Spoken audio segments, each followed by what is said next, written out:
আপনি বললে আমি বসে যাবো। কনক্লুড করে দেন। আমার বক্তৃতা এখনো শুরু করে নেই, আমার বক্তৃতা এতক্ষণ শুরু করিনি। আমি আর কোনোদিন বলবো না, আমার সবটা সময় আজকে দেন। এখন নামাজের সময় হয়ে গেছে, আজান পড়েছে। আমি আমার সংসদ নেতার দৃষ্টি চাচ্ছি, আমি জানতাম না আজান আজকে বক্তৃতা দেওয়ার জন্য আমি প্রস্তুত ছিলাম না। আমাকে বলেছে আজকে দিতে হবে, আমি না পড়েই দাঁড়িয়েছি কয়টা কথা বিবেকের তাগুদে বলার জন্য। ভালো বলেছেন, বাট আর 30 সেকেন্ডে শেষ করেন, নামাজের টাইম চলে যাচ্ছে, আজান পড়েছেন। এই কঠিন সময় আমাকে দিলেন মাননীয় স্পিকার। আপনি ইতিমধ্যে ভালো বলেছেন, সুতরাং না, আমার কথা শুরুই তো করি না, আমরা বলে ভালো। এই কঠিন সময় আমাকে দিলেন, শেষ করুন, আরো সুযোগ পাবেন। সম্পর্কে কিছু বলার সুযোগ পেলাম।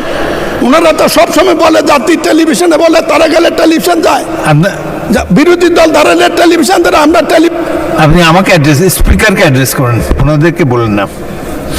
শেষ করেন প্লিজ। আপনি কঠোর মানুষ, আমার মাইকটা বন্ধ করে দেবেন, সময় আর নষ্ট করতে চাই না। বিরোধী দল তাদেরকে এখনো আমি চিনি নাই।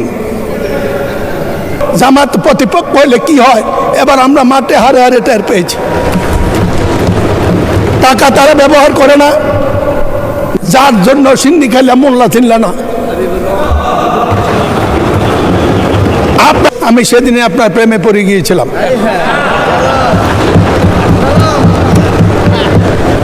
আউযু বিল্লাহি মিনাশ শাইতানির রাজিম, বিসমিল্লাহির রহমানির রহিম।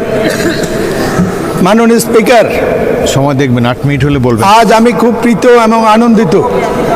আচ্ছা, আপনি এই মহান সংসদের স্পিকার নির্বাচিত হয়েছেন সার্বজনীনভাবে, সেই জন্য সকল কৃতিত্ব আল্লাহ পাককে দিয়ে আমাদের সংসদ নেতা জনাব তারেক রহমান এবং সম্মানিত সকল সংসদ সদস্যকে ধন্যবাদ জানাই। স্মৃতিচারণের সময় নেই, কিন্তু আজ মনে পড়ে 1965 সনে ঢাকা বিশ্ববিদ্যালয়ের ছাত্র হিসাবে প্রথম যখন ক্লাস করতে গিয়েছি, সেদিনে ঘোষিত হয়েছিল পাক ভারত যুদ্ধ। 1965 সনে সেই পাক ভারত যুদ্ধের ইতিহাস হলো, তার আগে তৎকালীন স্বৈরশাসক আইয়ুব খান একটি নির্বাচন করেছিল, সেটা ছিল জালিয়াতি নির্বাচন। সকল বিরোধী দল এবং তখনকার গঠিত Democratic action committee of Pakistan, যার পূর্ব পাকিস্তানের আহ্বায়ক ছিলেন জামাতের স্বপ্নদ্রষ্টা জামাত নেতা অধ্যাপক গোলাম আজম। মাননীয় স্পিকার, সেই যুদ্ধ ঘোষিত হওয়ার পরে বিশ্ববিদ্যালয় বন্ধ হওয়ার আগে ঢাকা মাঠে খেলা দেখতে গিয়েছিলাম। আপনি তখন ওয়ান্ডার্স ক্লাবের খেলোয়াড়। আপনার ফুটবল খেলা দেখে প্রথমবারের মতো আমি সেদিনে আপনার প্রেমে পড়ে গিয়েছিলাম।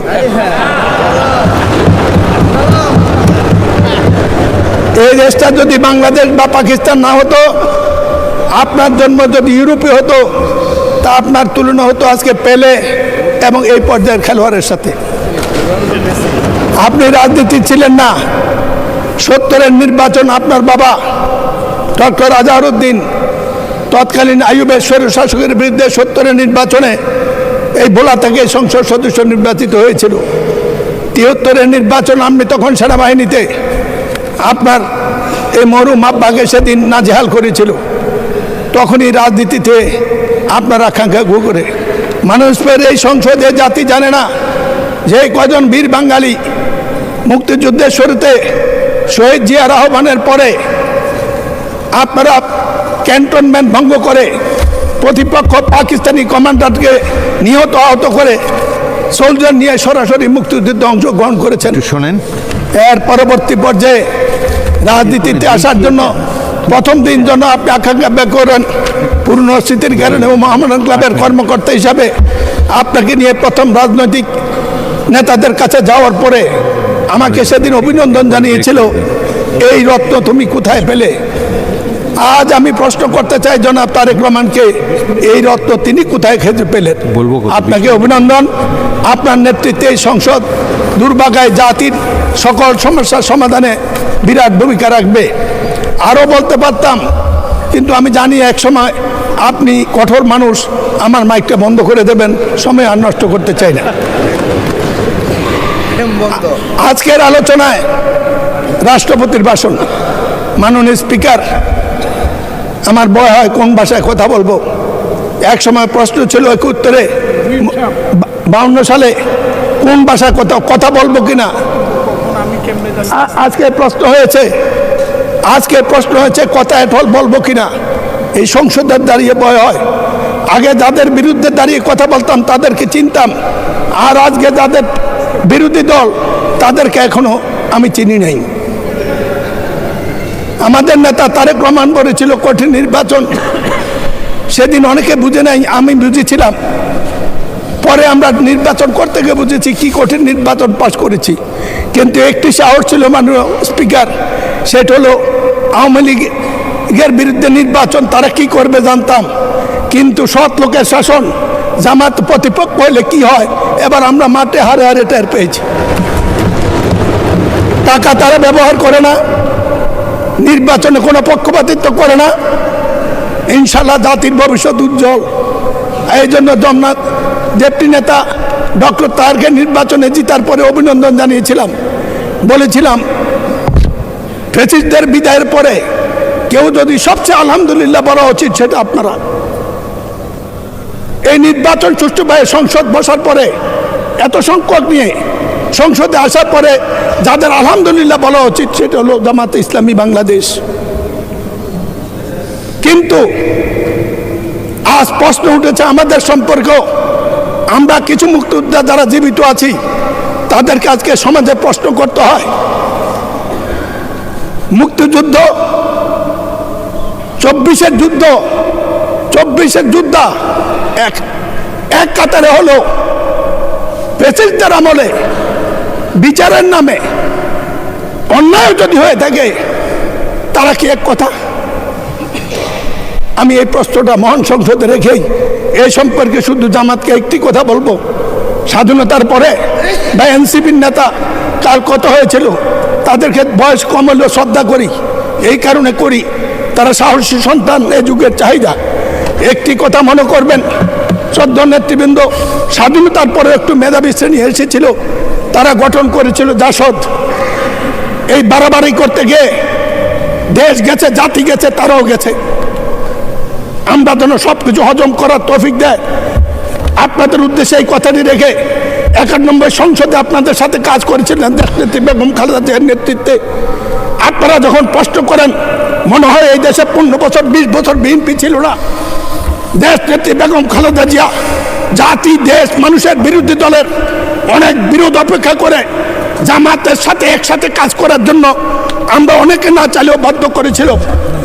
আপনাদের নেতা অধ্যাপক, আমাদের নেতা মাওলানা গোলাম সাবান মরহুম, আমি বলতে চাই তিনি এই সংসদে একটি কথা বলেছিলেন, যার জন্য সিন্নি খাইলা মোল্লা চিনলা না।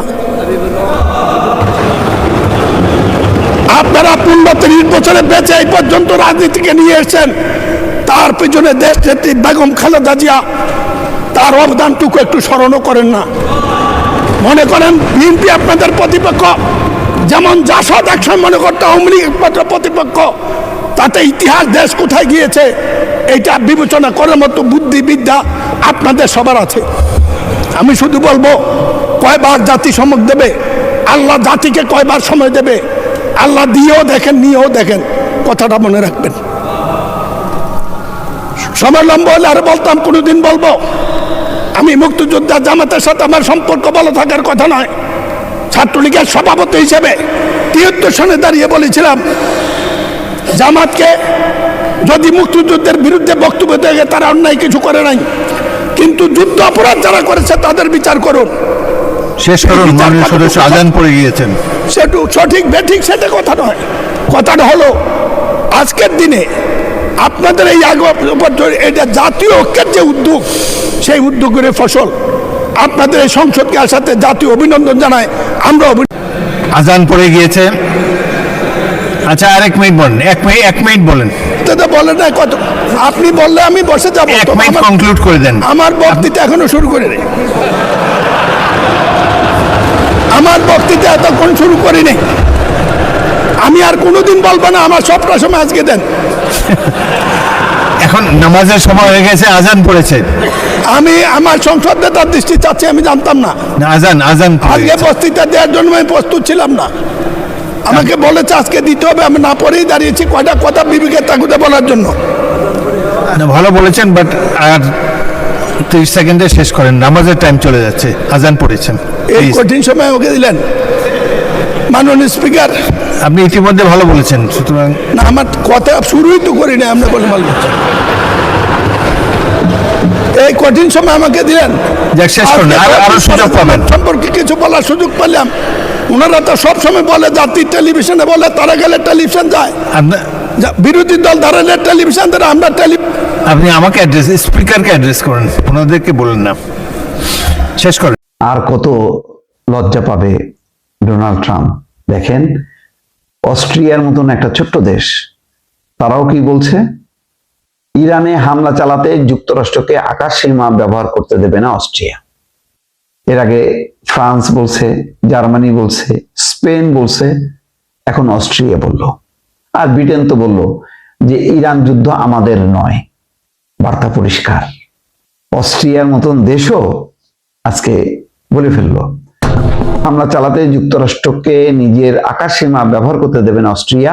এরই মধ্যে আকাশ সীমা ব্যবহার করতে চেয়ে যুক্তরাষ্ট্রের করা অনুরোধ অস্ট্রিয়া প্রত্যাখ্যান করেছে। অস্ট্রিয়ার প্রতিরক্ষা মন্ত্রণালয় জানিয়েছে, নিজেদের নিরপেক্ষতার আইনের কথা জানিয়ে অস্ট্রিয়া মার্কিন যুক্তরাষ্ট্রকে তাদের আকাশ সীমা ব্যবহারের অনুমতি দিতে অস্বীকৃতি জানিয়েছে। মন্ত্রণালয়ের একজন মুখপাত্র জানিয়েছেন, ইরানে অভিযানের জন্য আকাশ সীমা ব্যবহার করতে ওয়াশিংটন থেকে কয়েকবার অনুরোধ এসেছে। অস্ট্রিয়া দীর্ঘদিন ধরে সামরিক নিরপেক্ষতার নীতি বজায় রেখে আসছে। ইউরোপের দেশগুলোর মধ্যে স্পেন ইরান যুদ্ধের বিরুদ্ধে উচ্চকণ্ঠ। দেশটির মার্কিন সামরিক বিমানের জন্য আকাশ সীমা বন্ধ রেখেছে। ইতালির সরকারও গত সপ্তাহে সিসিলিতে সামরিক ঘাঁটি ব্যবহারের জন্য মার্কিন একটি বোমারু বিমানকে অনুমতি দেয়নি। আর কি থাকলো? তাহলে মানে এই ইউরোপের প্রতিটা দেশই ছিল এক সময় আমেরিকার মিত্র দেশ হিসেবে পরিচিত। তার মধ্যে অনেকগুলো দেশ ন্যাটোর সদস্য। এখন একে একে সবাই কিন্তু সরে যাচ্ছে। কিন্তু ট্রাম্পের তো সেই মানে ভ্রুক্ষেপও নেই, লজ্জাও নেই, ক্ষুব্ধ হচ্ছে, কিন্তু কিছু করার নেই। কি পরিণতি অপেক্ষা করছে এটা বোঝা দরকার। আজকে ট্রাম্প ইরান যুদ্ধ অবতীর্ণ হয়ে পুরো বিশ্বকে সংকটে ফেলে দিছে। সেই কারণে ইউরোপের প্রতিটা দেশ, কারণ ইউরোপের প্রতিটা দেশে একটা গণতন্ত্র আছে, তাদের নাগরিকদের কাছে একটা জবাবদিহিতার জায়গা আছে। আজকে সেই কারণে তারা ট্রাম্পের উপর ক্ষুব্ধ যে আমেরিকার এই ইরান যুদ্ধনীতির কারণে তাদের দেশের জনগণ কষ্ট পাচ্ছে, জ্বালানি সংকটের মধ্যে পড়ছে। সে কারণে যার যার অবস্থান থেকে তারা প্রতিবাদ করছে। কেয়ার স্টারমার তো পরিষ্কারভাবে বলছে, ইরান যুদ্ধ আমাদের নয়, আমরা বরং প্রোটেকশন দেব, কিন্তু আমরা আক্রমণ করব না। মধ্যপ্রাচ্যে 3টা দেশ সফর করে কিন্তু সেই বার্তা দিছে। যেহেতু ব্রিটেন একটা শক্তিশালী দেশ, মধ্যপ্রাচ্যে তার ঘাঁটি আছে, সুতরাং তাদেরও তেলের স্বার্থ আছে। কিন্তু ট্রাম্পের মতন উন্মাদ না যে যুদ্ধ করে বসবে, যেটা ট্রাম্প মানে সেই যুদ্ধে অবতীর্ণ হলো। এবং এখন অবস্থা হলো এই যে ট্রাম্প কিন্তু এই যুদ্ধের ফাঁদ থেকে সহসায় বেরোতে পারতেছে না, কারণ বেরোতে গেলে তার একটা পরাজয় হবে। সুতরাং সে জয় চায়, অথচ জয় হবে এর কোনো নিশ্চয়তা কিন্তু নেই। দর্শক।